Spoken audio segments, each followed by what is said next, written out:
I played The Spirit and the Mouse this week. It was a very cute and overall very welcome experience from the 30,000 shooters I've been partaking in, all of which took place in Hell or post-Thatcher era Britain, so hell. So a cute game was in order, and by God did I pick one. I, at least on the surface level, enjoyed the game, but it brings up a good question of why. The story was short, nothing special, the gameplay was me really running around completing fetch quests or mini puzzles. All the while, the main character was a mouse, who, because they're a mouse, they can't talk, and I really couldn't get too invested. And it was, as I was thinking this through, I realized I really just liked it because it was cute. It doesn't try to be anything else, it doesn't need to be. On the side, I've been playing Vermintide 2, which is such a...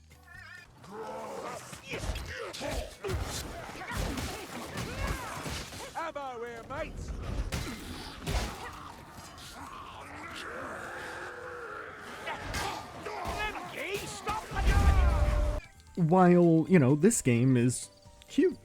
It's adorable. It shows a stark contrast for what games can be, one being hyper-violent slaughter mouse, or rats I guess, and the other being a cute game about being the world's smallest, cutest electrician. It brings up that nice little itch that games like Hat in Time, Super Mario Sunshine, Super Mario Odyssey, all games I really enjoyed, though this brings me to my main point, which is, as nice and cute as it all is, and I do like the game, there are other games which can offer you more content and more things to do. It's a nice, cute, self-contained story, sure, but it also manages to feel short and lacking too many things to do besides a few mini-game or puzzles. I can't recommend it as a game, but maybe as more of a story where it's a nice little heartwarming tale which it structures itself nicely.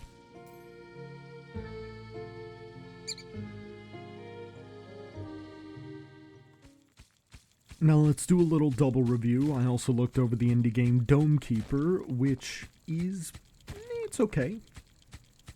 I'm not exactly sure if there's any story to it, but what I do know is you're an astronaut, probably from like Amazon or something, as you land on a planet, and you immediately start draining it of its resources and killing the locals who come by to politely ask you to stop. The gameplay is just a mix of mining and defending your titular dome. You upgrade your systems to defend better, mine better, that sort of thing. Then you find specific relic and you win. It's a simple premise, and with its hint of RNG, it's worth a few playthroughs. With the customizability, there are lots of different runs to be done, and while it is more of a game than Spirit and the Mouse, it isn't exactly something I'd recommend more on the fact that it isn't enough. The game is sadly small, tiny. I've only spent 4 or so hours playing it when I'd gotten everything unlocked.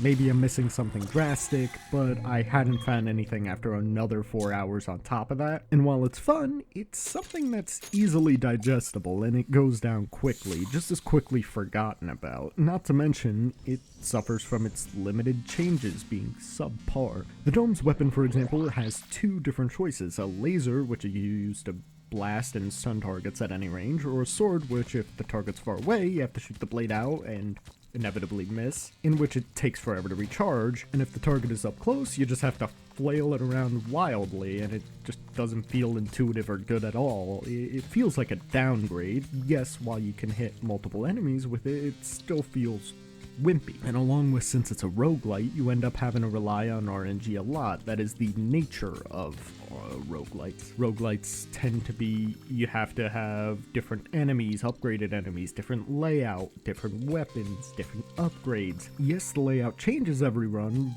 but in Dome Keeper, you're still just mining, and a mine shaft does not get interesting or different. It's a mine shaft. It's the same thing over and over again. And there's no enemies underneath in the mines to actually end up challenging you, besides the only challenge is you have to transport minerals from the bottom to the top, which is a little boring, but it's kind of stimulation. Meanwhile, upgrades are so limited that you end up seeing them one after another if only a few runs under your belt. It's a fine game, but it's nothing special. I'd rate the experience as enjoyable enough, but nothing groundbreaking. Maybe wait a bit before buying. Hopefully something new will come out that offers more replayability to the experience as a whole.